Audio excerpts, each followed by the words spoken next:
Hello students, welcome all of you. और molecular biology के आज के इस वीडियो में हम बात करने जा रहे हैं मैसेंजर आरएनए की। और मैसेंजर आरएनए को हम सिंपली एमआरएनए या स्मॉल एमआरएनए के रूप में डिनोट करते हैं। देखिए, इससे पहले के वीडियो में हमने राइबोसोमल आरएनए को डिस्कस कर लिया था। और राइबोसोमल आरएनए की अगर हम बातें करें तो वो हमने देखा था कि जो पर्टिकुलर प्रोटीन सिंथेसिस की इकाइयाँ और प्रोटीन सिंथेसिस के स्थल जिन्हें हम राइबोसोम बोलते हैं, उस राइबोसोम का संरचनात्मक और कार्यात्मक घटक होता है, यानी कि स्ट्रक्चरल और फंक्शनल कंपोनेंट के रूप में जो राइबोसोमल आरएनए चेन्स होती हैं वो राइबोसोम का एक हिस्सा होती हैं। और हमने वहाँ पे ये भी समझा था कि राइबोसोम के रूप में एक कॉम्प्लेक्स है और उस कॉम्प्लेक्स को हम राइबो न्यूक्लियोप्रोटीन कॉम्प्लेक्स बोल रहे थे, जिसमें आरएनए भी एक पार्ट होता है और प्रोटीन भी एक पार्ट होता है। लेकिन रोल की अगर हम बात करें कि राइबोसोम का हालांकि संरचना ज़रूर बनाता है राइबोसोमल आरएनए लेकिन अगर फंक्शन की बात करें तो राइबोसोम का फंक्शन या राइबोसोम के अंदर जो आरएनए चेन्स हैं उनका अल्टीमेट जो फंक्शन होता है वो प्रोटीन सिंथेसिस के अंदर हेल्प करना होता है। यानी कि राइबोसोम खुद भी प्रोटीन सिंथेसिस के लिए ही जिम्मेदार पार्टिकल्स होते हैं, सेलुलर पार्टिकल्स जो साइटोप्लाज्म में भी मिलते हैं और इवन कुछ जो ऑटोनोमल सेल ऑर्गेनेली जिनके रूप में हम माइटोकॉन्ड्रिया की बात करें, क्लोरोप्लास्ट की बात करें तो उनमें भी पाए जाते हैं। तो वो तो बातें रही थी राइबोसोमल आरएनए की। और अगर हम इसके बाद में मैसेंजर आरएनए की बात करें तो मैसेंजर आरएनए का रोल भी प्रोटीन सिंथेसिस के लिए ही होता है। अब यहाँ पे अगर हम मैसेंजर वर्ड को डिफ़ाइन करें कि ये मैसेंजर के रूप में काम करता है, मैसेंजर हम उसको बोलते हैं जो किसी संदेश को लेकर के जाता है। तो डेफिनेटली यहाँ पे इसका जो रोल है वो है to carry a particular message, और एक मैसेज को लेकर के जाने वाला मॉलिक्यूल। अब ये मैसेज क्या होता है अगर हम बात करें तो सेल के अंदर जितना भी स्ट्रक्चर होता है जितना भी मेटाबॉलिज्म उससे जुड़े हुए जितने भी एंजाइम्स बनते हों या स्ट्रक्चर से जुड़े हुए जितने भी प्रोटीन्स बनते हैं, उन सभी प्रोटीन्स को बनाने के लिए जो भी सीक्वेंसेस ज़रूरी होती हैं उनको हम जीन बोलते हैं।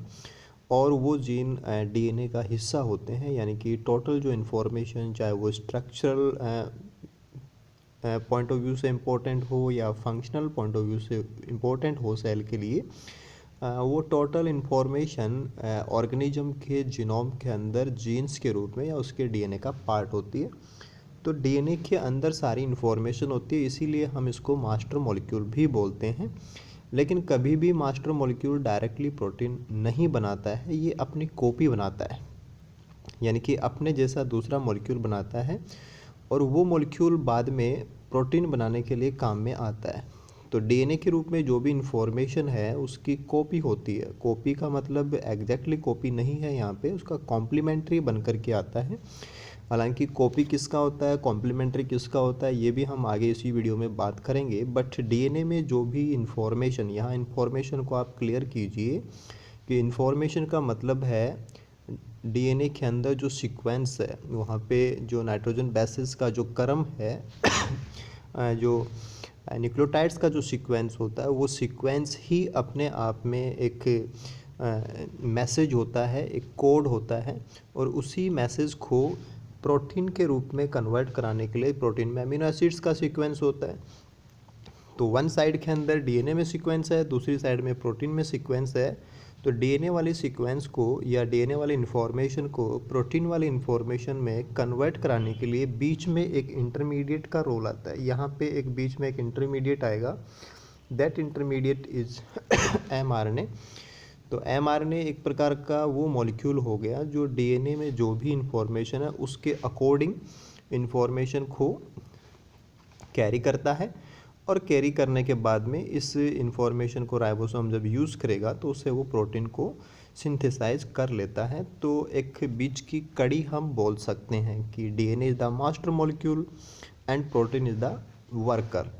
कि मास्टर मॉलिक्यूल है वो न्यूक्लियस में रहता है, जैसे हम यूकैरियोट की बात करें, प्रोटीन है वो वर्कर्स हैं, चाहे वो स्ट्रक्चर हों चाहे वो एंजाइम्स हों, वो सेल के लिए काम करते हैं, सेल के ऑर्गेनेली के अंदर काम करते हैं। तो मास्टर कभी भी न्यूक्लियस से बाहर नहीं आता, वो अपने जैसे बना करके भेजता है, वो जो उसका मैसेज लेकर के आते हैं, that are called as messenger RNA. तो अब हम यहाँ से हम समझ गए कि मैसेंजर आरएनए देखा जाए तो डीएनए की इंफॉर्मेशन को कैरी कर रहा है और उसकी इंफॉर्मेशन को बाद में प्रोटीन्स के रूप में कन्वर्ट कर लिया जाता है। इस पूरी बात को हम एक कॉन्सेप्ट के रूप में जानते हैं, that is called as central dogma. कि सेंट्रल डोगमा में हम यही समझते हैं कि डीएनए से आरएनए बनता है, जैसे कि यहाँ पे डीएनए से एमआरएनए हमारे टॉपिक के अकॉर्डिंग यहाँ पे दिखाया है। बाकी यहाँ पे डीएनए से अगर आरआरएनए बने या डीएनए से टीआरएनए बने, तो चाहे कोई सा भी आरएनए बन रहा हो, the process will be called as transcription. तो यहाँ जो प्रोसेस है डीएनए से आरएनए बनने की जो प्रोसेस है उसे हम बोलते हैं ट्रांसक्रिप्शन। और एमआरएनए के रूप में जो भी इंफॉर्मेशन आ गई वो जब बाद में प्रोटीन के रूप में कन्वर्ट होती है तो उसे हम बोलते हैं ट्रांसलेशन।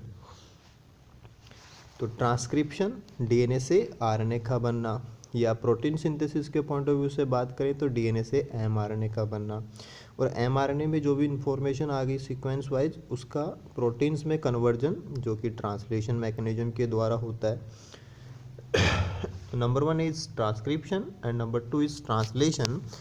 दोनों को मिला कर के ये एक प्रकार का इंफॉर्मेशन का फ्लो है कि मॉलिक्यूलर लेवल के ऊपर, आणविक स्तर के ऊपर सेल में क्या हो रहा है कि डीएनए में जो भी बात है वो बात प्रोटीन की सीक्वेंस के रूप में कन्वर्ट की जा रही है, लेकिन बीच में एक दूसरा मॉलिक्यूल बनता है जो इस बात को लेकर के जाता है, that is called as messenger RNA. तो जो डीएनए है उससे आरएनए बने, आरएनए से प्रोटीन बने, it is called as central dogma. और कई बार हम ये भी साथ में जोड़ते हैं कि डीएनए से जब वापस डीएनए बनता है, that is called as DNA replication. और कई बार आरएनए से जब डीएनए बनता है तो उसे हम ट्रांसक्रिप्शन का उल्टा हो जाता है तो हम उसे रिवर्स ट्रांसक्रिप्शन भी बोलते हैं। तो वो चीज़ें भी आपको पता होनी चाहिए। अदरवाइज़ हम हमारे टॉपिक के अकॉर्डिंग बात करें तो डीएनए से आरएनए का बनना, this is the mechanism of transcription. तो जब भी एमआरएनए बनेगा तो एमआरएनए में वो सारी इन्फॉर्मेशन होती है जो किसी प्रोटीन को बनाने के लिए ज़रूरी होती है, और जिस प्रोसेस से डीएनए से आरएनए बनेगा या एमआरएनए बनेगा, that will be called as transcription. अब यहाँ पे जो मेन बात आती है या जहाँ पे हमें थोड़ा सा ध्यान देना है कि antisense strand in DNA transcribed into mRNA. देखिए बात ऐसी है कि एमआरएनए एक सिंगल स्ट्रैंडेड मॉलिक्यूल होता है और डीएनए एक डबल स्ट्रैंडेड मॉलिक्यूल होता है। तो डीएनए में 2 स्ट्रैंड्स हैं जबकि एमआरएनए में एक ही स्ट्रैंड है। तो बात ये है, यहाँ पे थोड़ा सा ध्यान देना, यहाँ इसी बात के ऊपर आपको थोड़ा सा क्लियरिटी करनी है कि डीएनए के दोनों स्ट्रैंड में से कौन से स्ट्रैंड की कॉपी होती है या कौन से स्ट्रैंड का ट्रांसक्रिप्शन होता है। ठीक है, तो अगर हम हमारी इसी बात को, आपको ये बात ज़्यादा स्ट्रेस के साथ में याद नहीं रखनी है, बिल्कुल सिंपली आप इसको याद रखने की कोशिश करें। कैसे याद रखेंगे? हमें ये तो पता है कि डीएनए से आरएनए बन रहा है, क्लियर। हमें ये भी पता है कि ये आरएनए बाद में प्रोटीन बनाएगा। तो यहाँ से ये बात क्लियर होती है कि ऐसा आरएनए बनना चाहिए जो प्रोटीन को बनाने के लिए काम आए, यानी कि डीएनए जो चाहता है वो एमआरएनए करे, तभी तो सेम प्रोटीन है वो बन करके आएगी। और डीएनए जो चाहता है वो उसका सेंस है कि पर्टिकुलर जो सीक्वेंस है डीएनए के अंदर जिसे हम जीन बोल रहे हैं, उसका जो मैसेज है, उसका मैसेज है कि पर्टिकुलर अमीनो एसिड्स का एक सीरीज एक प्रोटीन या पेप्टाइड के रूप में बन करके आ जाए।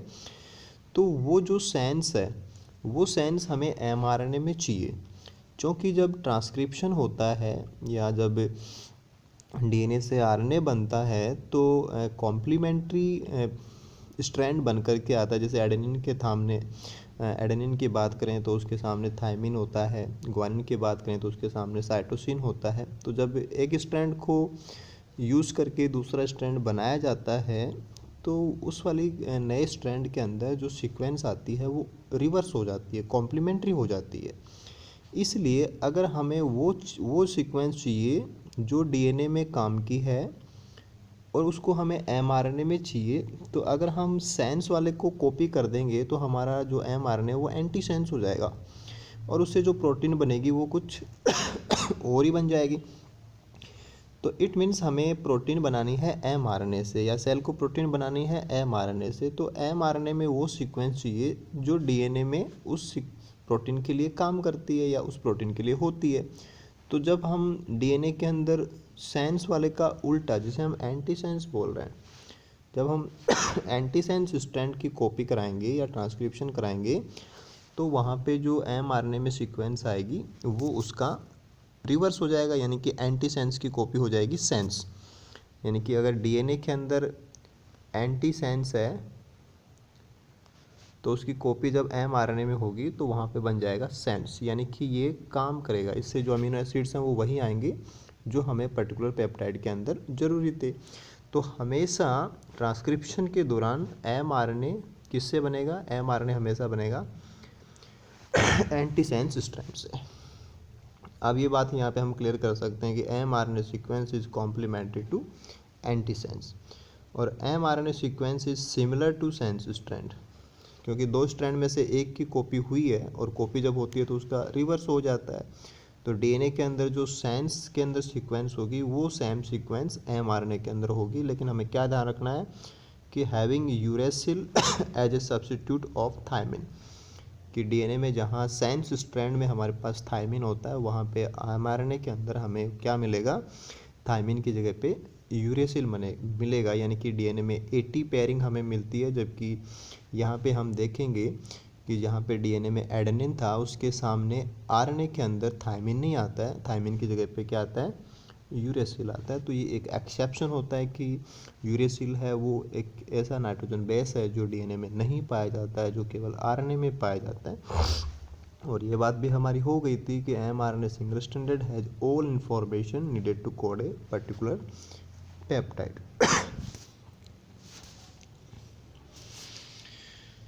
अब हम इस पिक्चर से हमारी बात को समझते हैं। ये तो आपको ध्यान रखना है कि जो यूरेसिल है वो यहाँ पे थायमिन की जगह पे यूरेसिल हमें देखने को मिलेगी। ये जो स्ट्रैंड है ये डीएनए डबल हेलिक्स है, इसमें दोनों स्ट्रैंड दिख रहे हैं, और जब ट्रांसक्रिप्शन होता है तो एक स्ट्रैंड को कॉपी करके आरएनए पॉलीमरेज आरएनए बनाता है। तो नीचे जो पर्पल कलर से लाइन दिख रही है आपको, ये आरएनए ट्रांसक्रिप्ट है, ये आरएनए का नया स्ट्रैंड बन रहा है, आरएनए ट्रांसक्रिप्ट। अब आरएनए ट्रांसक्रिप्ट में जो भी सीक्वेंस है वो प्रोटीन बनाने के लिए ज़रूरी है या उसके लिए बिल्कुल फंक्शनल होती है, उसे अपन बोलते हैं सेंस। अब जब हमें आरएनए में जो सेंस चाहिए या आरएनए में सीक्वेंस सेंस टाइप की होनी चाहिए, तो हमें उसको बनाने के लिए जो टेम्पलेट डीएनए का यूज़ किया, जो ऊपर ब्लू कलर की लाइन है दैट इज़ डीएनए स्ट्रैंड, और यहाँ पे हमने क्या क्या किया है? एंटी सेंस को यूज़ किया है। तो यहाँ से आपको वो बात क्लियर करनी है कि डीएनए का एंटी सेंस स्ट्रैंड जब आरएनए पॉलीमरेज के द्वारा ट्रांसक्राइब होता है तो उसका उल्टा बनेगा। तो इसका मतलब एंटी उसमें से हट जाएगा, यानी कि एंटी का रिवर्स जो बनेगा that will B sense strand. लेकिन क्या ध्यान रखना आपको कि एडेनिन के सामने थायमिन नहीं आता है। जो नीचे वाली लाइन है that represent to RNA transcript, उसमें एडेनिन के सामने यूरेसिल है, एडेनिन के सामने यूरेसिल है, बाकी सब जगह पे सही है। तो यूरेसिल आता है थायमिन की जगह पे आरएनए में, ये चीज़ आपको ध्यान रखनी है। एंटी सेंस की कॉपी होता है तब सेंस बनता है, ये चीज़ आपको ध्यान रखनी है। ये प्रोसेस अपने आप नहीं होती है, पर्टिकुलर एंजाइम्स हैं जिनको हम आरएनए पॉलीमरेज बोलते हैं, ये आपको ध्यान रखना है। और अगर हम इस नीचे वाले स्ट्रैंड की बात करें तो this is sense strand of DNA, ये डीएनए का स्ट्रैंड है सेंस स्ट्रैंड, इसका सीक्वेंस हूबहू होगा आरएनए के, ये आपस में मैच करते हैं क्योंकि सेंस दोनों एक जैसे हैं, क्योंकि ये आरएनए के अंदर आरएनए की फॉर्म में है, जबकि नीचे वाला हमने डीएनए के स्ट्रैंड के रूप में लिया है। लेकिन यहाँ पे अंतर क्या था कि केवल यूरेसिल और थायमिन वाला अंतर होता है, कि जैसे हम इस सीक्वेंस की बात करें UACU ऐसे है, जबकि यहाँ पे TACT ऐसे है, यानी कि यूरेसिल आ गया आरएनए में जबकि डीएनए में थायमिन होता है, जबकि एडेनिन एडेनिन है, साइटोसिन साइटोसिन है, यूरेसिल थायमिन आ गया, ग्वानिन ग्वानिन है। तो आरएनए के रूप में जो स्ट्रैंड बना है और डीएनए का सेंस स्ट्रैंड, ये दोनों बिल्कुल से हूबहू होते हैं, केवल यूरेसिल वाले एक्सेप्शन को छोड़ दें तो। दूसरी बात, डीएनए का एंटीसेंस कॉपी होगा, आरएनए पॉलीमरेज के द्वारा ट्रांसक्राइब होगा, तब बनता है एमआरएनए का स्ट्रैंड जो सेंस के रूप में काम करता है। लेकिन बेस पेयरिंग में थोड़ा सा अंतर है कि ग्वानिन तो साइटोसिन से पेयरिंग करता है, लेकिन एडेनिन के सामने थायमिन की जगह पे यूरेसिल आ जाता है। तो ये चीज़ें आपको ध्यान रखनी है।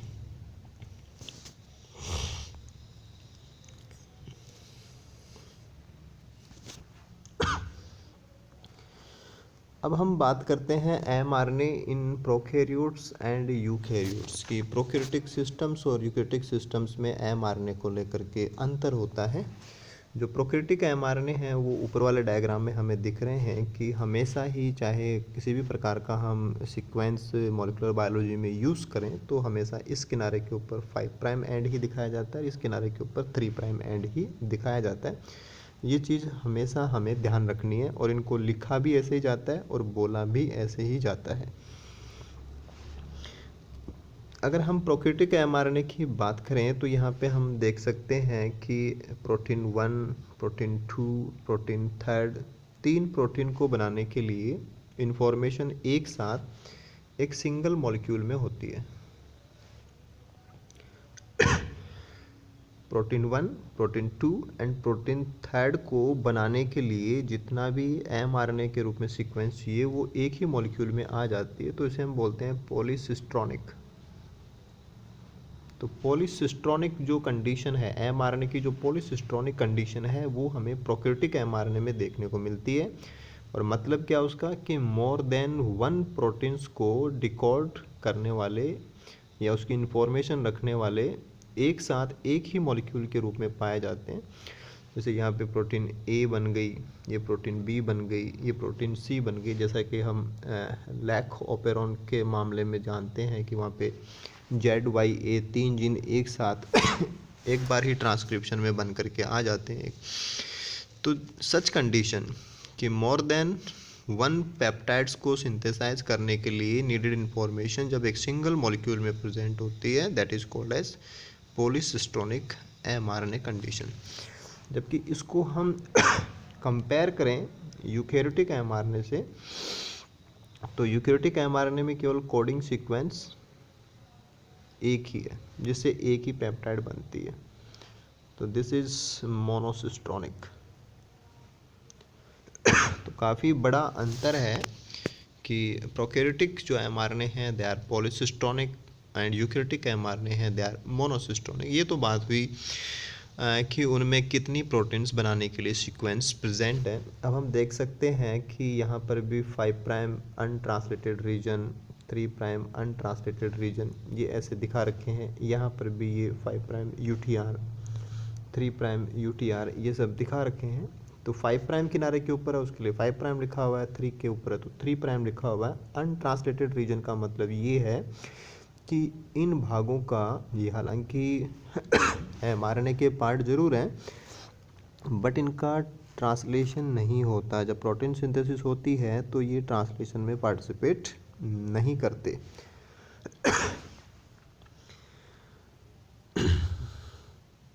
इसके बाद में और भी काफ़ी सारी बातें हम इस फिगर से समझ सकते हैं। जैसे अगर हम पॉलीसिस्ट्रॉनिक एमआरएनए जो प्रोकैरियोट का उसकी बात करें तो यहाँ हर एक प्रोटीन के लिए start codon, stop codon, start codon, stop codon, start stop, इस प्रकार की चीज़ें हमें यहाँ देखने को मिलेंगी।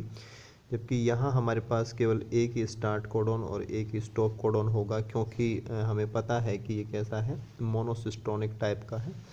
इसके अलावा यहाँ पे इंटरनल राइबोसोम एंट्री साइट्स हैं, अपस्ट्रीम ओपन रीडिंग फ्रेम्स हैं। ये ट्रांसक्रिप्शन को और ट्रांसलेशन को कंट्रोल करने के लिए काम आते हैं, कुछ रेगुलेशंस के लिए काम आते हैं, और कुछ mRNA इंटरफ्रेंस की बातें दिखा रखी हैं वो भी रेगुलेशन के लिए काम आती हैं। UTR बाइंडिंग इनरबेंट्स दिखा रखे हैं जहाँ पे ये आकर के बाइंड होते हैं, तो वो सारी चीज़ें जीन रेगुलेशन के पॉइंट ऑफ व्यू से इंपॉर्टेंट हो जाती हैं। बट स्ट्रक्चर के पॉइंट ऑफ व्यू से अगर हम बात करें तो प्रोकैरियोटिक में आपको ध्यान रखना है कि they are polycistronic and eukaryotes में दे आर मोनोसिस्ट्रॉनिक।